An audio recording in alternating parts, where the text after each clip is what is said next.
Hi, my name is Laura Burgoyne, and I'm excited to be joining together with my sister Connie Blackwood in the NOSA Unleashed podcast. Here, we want to expose the stigma surrounding mental health issues by illuminating and discussing real-life challenges and obstacles, keeping us paralyzed and fearful to move forward. Let us inspire you to believe there's more to life than what you're currently experiencing. You can rise from your despair and find hope for the future. It's time to end the silence, remove the stigma of mental health, and to pursue the path to purpose and fulfillment. We will do this together because no one stands alone. Welcome back to the NOSA Unleashed podcast. I'm Laura Burgoyne, and today we will be discussing the big why. We all struggle, and oftentimes we don't even know why we're struggling. So in today's podcast, we're going to focus on one strategy that we have used that has helped us discover the deeper reasons to why we struggle. So welcome, Connie, to this conversation. Thanks for having me. It's great to be here.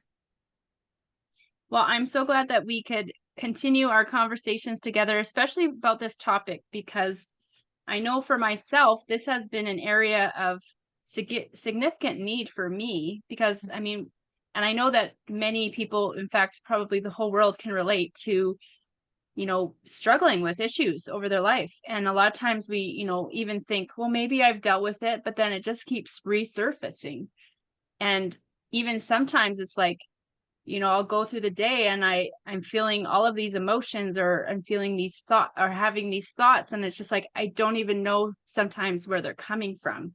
Mm-hmm. And so what I really want to discuss today is, where are these things coming from? What are the deeper underlying roots to them? And how can we, discover them, expose them, and deal with them so that we aren't constantly dealing with these issues?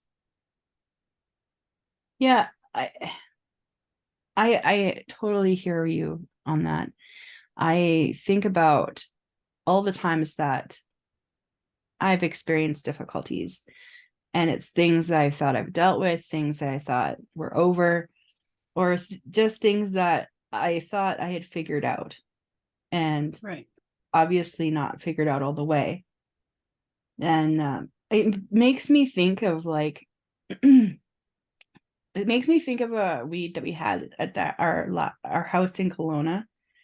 And I don't know if any of you know of what a black locust is, but man, they are brutal weeds to get rid of. They're like plants that are very invasive, and they have spikes on them, which make them dangerous for animals. And it's just, this is a horrible plant. And their spikes actually have like a little bit of poison on them, so you can actually get poisoned by these things if you get poked enough. So when we went to try to deal with this thing, we attacked it like we did every weed. You try to pull it out. Well, it had a stump almost, so we had to like cut it down, and then it came back. And so then we tried to dig it out, and then it came back in different places, and this thing just did not want to go away. So we went to a specialist of plants in Kelowna, and they gave us a strategy, but we had to sign a waiver. So they gave us this industrial weed killer that we could only use in certain quantities, in certain ways. And we had to be very careful where we stored it, because it could explode, because this thing is also used for bombs and stuff, like pipe bombs and stuff. And I was just like, whoa. But it did kill it, which is amazing. It finally didn't come back. But it makes me think about all the times where we think we've dealt with something and it keeps coming back, right? Like, you need to have that strategy that you can use to best get to those roots, to best kill those roots off, so that it doesn't keep coming back. Because no matter what we tried, those roots were still there under the ground where we couldn't see them, right? And I think that's the truth of our own lives. Like, we don't see the roots. They're not obvious until they poke their ugly head out again, and then we're like, Right. Yeah, Connie, I love your weed analogy. In fact, when I think about that, like how many times, even when I've gone to just weed, and I know we're talking just physically weeding now, and we'll bring it back to our emotional mental states. But even when I'm weeding, like, I'll say to myself, like, I pull weed and I'm like, oh shoot, I didn't get the root, and oh, I'll just deal with that later, right? How many times in life is it like, we have our surface issue that comes up, like, for example, one that was prevalent in my life for a lot of years was depression, Mm. right? And so how many times, you're starting to feel depressed, all of these things, and we don't want to feel those emotions. And so then we try to figure out a way to get rid of those emotions quickly, right? So it's like dealing with the surface issue. But it wasn't until I was willing to go deeper, and it wasn't like until I was ready to ask myself, but why? Like, why am I feeling depressed? Like, not just be okay with the fact that I'm feeling depressed right now, so I'm just going to take some pills, or I'm just going to, pump myself up with sugar, or I'm just going to try to ignore or forget what I'm thinking about. Like, but why am I feeling depressed? And sometimes it didn't make sense. I would be like, everything's going perfect in my life right now. There's no logical reason for me to be feeling depression right now. And so it got to the point where I had to start looking beyond, below the surface, below what was happening in my day to day, what was happening in my current circumstance. There was something still in my life under the surface that was rising up and causing me discomfort, mental discomfort. And so that's what I want to talk about today. So when we don't deal with the root of our issues, they're just going to keep on coming back. And I think a lot of times we don't take the time and the effort to dig deeper. And so today I want to talk about this tool, and it's the big why. And on average, it takes 7 times of asking yourself why to really get to the root. And I'll give you an example. So I've had a few people that I've worked with in the past, and they'll often come to me and say like, I feel so depressed, I can't get out of bed. And so then I'll be like, well, why do you feel depressed? Oh, because my life hasn't amounted to anything. Okay. So then I ask them, well, what were you hoping to achieve in this life that you haven't yet? Right. And so depending on who they are, it might be, well, I wanted to be a carpenter, but I never took carpentry classes in school. Okay, well, why didn't you take carpentry classes in school? Well, because you know, I was trying to please my parents by taking all the academic courses, just like my sister, because they were proud of her, right? But then you keep asking the why. Well, why did you feel the need to keep taking these academic courses? Why did you feel like your parents weren't proud of you? And you just keep digging down until you get to the root of the matter, right? And I'm not going to get us to the point where this person was and what their root issue was, but when you can dig deep to those deeper issues and find out, oh my goodness, all of these things are happening in my life because of this one main core issue. And once we deal with that main core issue, we can completely change direction. We can completely let go of all those other things, essentially uproot that out of our life and start fresh in a new trajectory. The thing is, with that strategy, it's also important to be honest with yourself, because I know Right. sometimes that if we're not completely honest with ourselves, we can sabotage ourselves and not actually answer the questions to the depth where we actually find the root of it. And so then we go along our way thinking that we've done the work when we haven't, because we're just not being honest with ourselves. Right. And Mm-hmm. honestly, I think sometimes we do that because we're scared to face whatever the root of this thing is. Because, like, I think about it in terms of the weed again, right? Like, you get used to it being the landscape. Do you really want it gone? Maybe you're used to it being there. Maybe you like it there. Like, do you Right. really want that thing permanently gone with no chance of it coming back? And Right. so I think sometimes when we have something that we're comfortable with, we would rather just pretend that we're dealing with it when we're not actually dealing with it. And so if you really want to get to the root, you have to be honest. You have to be willing to go there. And then you have to be willing to uproot it and get it out, because otherwise nothing will change and you'll stay stuck where you are. And it sucks. Who wants to stay stuck where they are? They don't. We want to move forward, but it's sometimes hard to do. It's sometimes hard to face those things about ourselves. Sometimes it's hard to face those things that we need to deal with in order to move forward. Mm-hmm.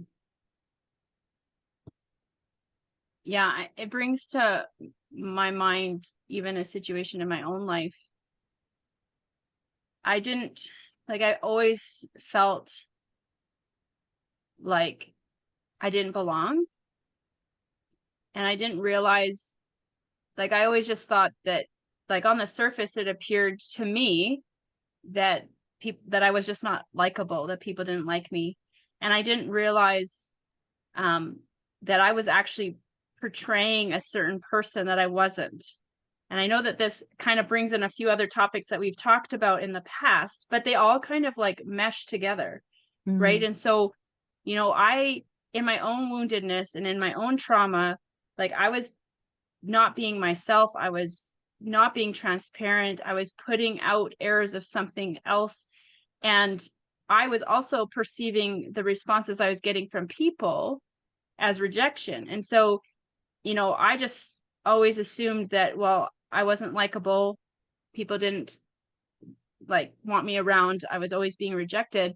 And I had very few friendships. And I didn't realize the root to that was something way deeper, something that was fundamental about even my belief as a human being. I didn't feel like I could be myself, my true self, because I thought that they would reject that person. But in reality, the person I was pretending to be, I felt that they were rejecting. So either way, I was still dealing with that issue of rejection, right? And I had to go back. I had to go deeper and find out where that started in my life. When did it begin? And that's a good question to ask yourself.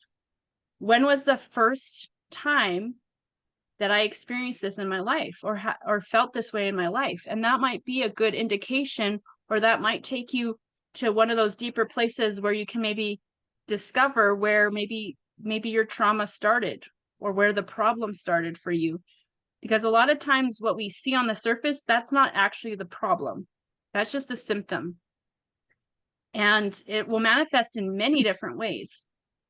I agree. For me, I always thought I was a fearful person. Like, from the time I was in my teens to the time I was in my mid 30s, even late 30s, I always thought I was a fearful person. And really, it's only been the last few years when I've really discovered that it actually stemmed from me not feeling like I was a lovable person. And so, because I didn't feel lovable and that I wasn't good enough, I was afraid to step into anything where I had to be something, where I had to do something that was something I didn't think I was good enough for.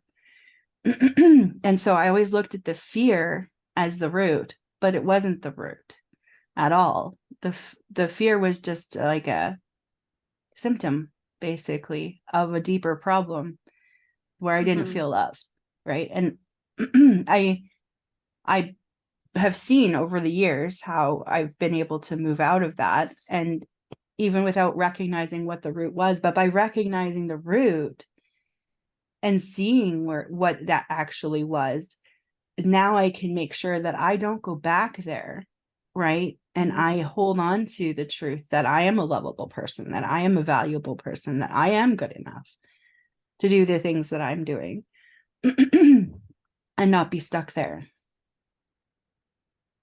Absolutely. Well, is there any other thoughts, Connie, you have about this topic of discovering the deeper reasons to why we struggle before I just close up for today? Just that don't be scared of what you're going to find, because even if it's hard in the moment, the freedom that you get at the end is amazing and it's worth it. So Mhm. don't let fear hold you back. That's my thing there. Yeah, that's so true. And that's been my experience too. If I've held back and not been wanting to seek freedom in certain areas out of fear, I've just lived in that state. But when I've been had the courage and been brave enough to push through it and actually go through it and get to the other side, then there was so much freedom. And so that's what we want to encourage all of you who might be listening to this is, you might not know why you're struggling, or you might have a sense, but um, whatever things you've used to try to cope with it or deal with it haven't worked, because the issue keeps coming back and back again, over and over again. And so I would encourage you to look a little deeper, to start asking yourself those why questions. Don't just be so quick to accept the fact that, oh, I'm feeling anxious today. Like, ask yourself, why am I feeling anxious today? Why am I having these negative thoughts about myself? Where are they coming from? What are they based on? What is underlying there? And find that root. And when you find that root, be willing to dig it out, take it out completely so that you don't have to deal with this anymore. So we just want to encourage you all to, seek out the deeper reasons why you struggle. Don't be content with where you're at. Seek out the healing that you want, that you desire, the freedom that you want to walk in. And if you have no one to walk with you in this, feel free to reach out to our mentors. We would love to walk with you and challenge you, and even maybe ask you some of these why questions if you're having difficulty asking them yourself. So yeah, we in the podcast description, we will put links to our website and ways to even book a mentoring session. And if you want to hear more about the big why and more about how it impacts your life in negative ways and ways you can cope with it, or find the root to your struggles, you can also check out our webinar that we did earlier in the month. That's also on YouTube and on our website, and we'll have those links in the description as well. So thanks for joining us today, and we'll see you next time on the NOSA Unleashed podcast. Bye. Bye. Thanks for tuning in. Join us next time on the NOSA Unleashed podcast.